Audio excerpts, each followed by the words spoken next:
Trump and the people in his orbit love to sue anybody who dares to disagree with them or defy their orders. It creates a chilling effect, right? Like, I'm sure, we're all in media, and I'm sure everyone has gotten a very aggressive defamation training. I don't. Because now they're suing everyone for everything. I don't recall that. Yes.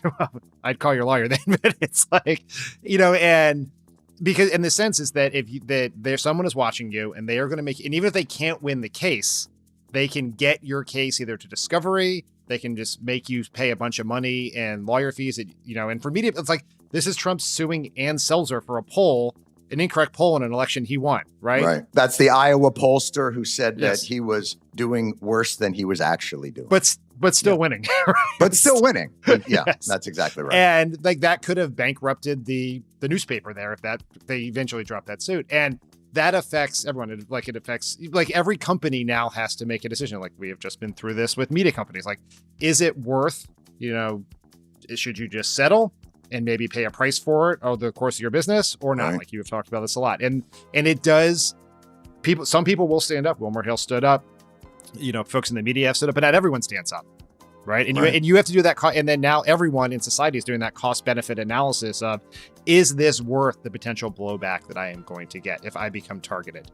And by the way, it's not just about the people that are on the air. And we saw that ABC paid 15. CBS, we just saw, paid 15 for a nothing just to get that merger through. And by the way, the FCC chairman, getting back to our guardrails, posts like Colbert and CBS, like the FCC chair, the guy who's responsible for this, is just out there like, yeah, motherfucker, how's my taste? Like, I missed that one. That one I missed. Thanks. Good to be with you.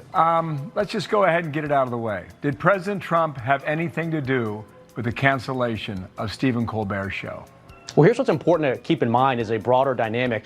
When President Trump ran for election, he ran right at these legacy broadcast media outfits and the New York and Hollywood elites that are behind it, and he smashed the facade that these are gatekeepers that can control what Americans think and what Americans can say. And once you do that, you've exposed the business model of a lot of these outfits as being nothing more than a partisan circus. And so I think there's a lot of consequences that are flowing from President Trump deciding, I'm not going to play by the rules of politicians in the past and let these legacy outfits dictate the narratives and the terms of the debate. And he's succeeding. Just look at what's happening. NPR has been defunded. PBS has been defunded. Colbert is getting cancer. You've got anchors and news media personalities losing their jobs. Again, all of this is downstream of President Trump's decision to stand up. And he stood up for the American people because the American people do not trust these legacy gatekeepers anymore. And all of this, I think, is consequences of that broader dynamic. Okay, I asked you a very direct question. I did not hear a yes or a no in your answer.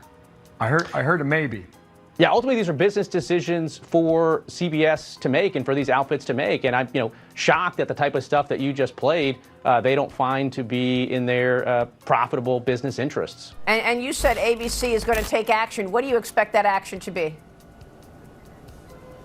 Well, we'll have to see. I mean, hopefully this journalist will either be suspended or terminated. You cannot go on these unhinged rants against administration officials and the president of the United States. And then clearly he knew he was wrong because he deleted the post as soon as he allegedly woke up this morning. You don't like certain speech. The best speech for wrong speech is more speech. The best speech for false speech is true speech. That's how it works. You have a debate and you trust we, the people, to figure it out, not some. Mr. Chairman, thank you very much. I'm inspired by your First Amendment passion.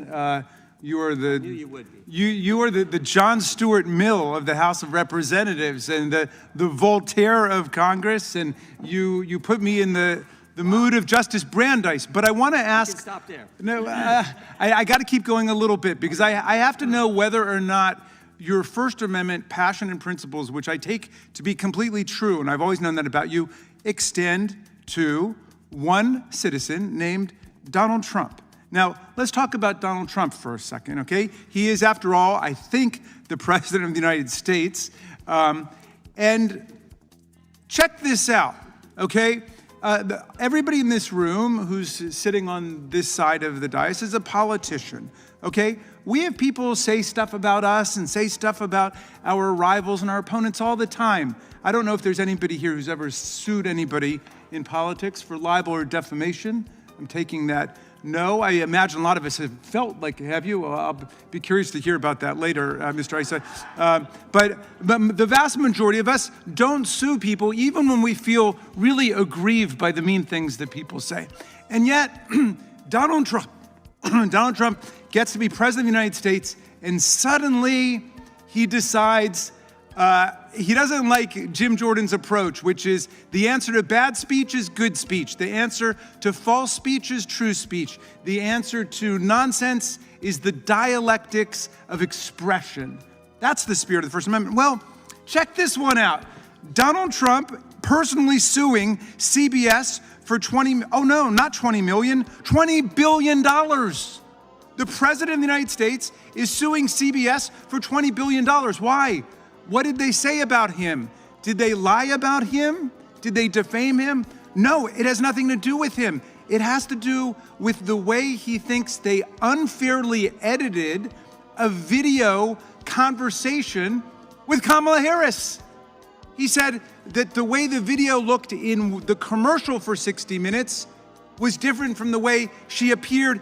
The president of the United States is suing them for $20 billion and ordering the FCC, which is part of the U.S. government and under his unitary executive theory, reporting directly to him like a monarch. He's ordered them to go out and investigate CBS. And meantime, his close friend is trying to take over Paramount. And so he's, of course, completely entangled on the business side. That's not the first time. He did it to ABC with George Stephanopoulos, which settled a suit for him for, I think that one was $15 million. The president of the United States is shaking down the media. It's like school bullies using threats of violence to force people to hang out with them so they feel popular. Certain companies are already bending the knee, going along with his whims in hopes of staying in his good graces, but they're betting on the wrong future. The ones who refuse to play along and stand their ground will ultimately be vindicated when we collectively wake up to what's been happening. And that wake up is coming. When the full weight of his policies hit people's lives, he's going to be far more unpopular than he already is. That's why he's scrambling now to quash dissent and silence critics. Once reality sets in and his base starts to feel the loss of their rights, healthcare, social security, privacy, 401k, he won't be able to control how they see him, and that loss of control terrifies him.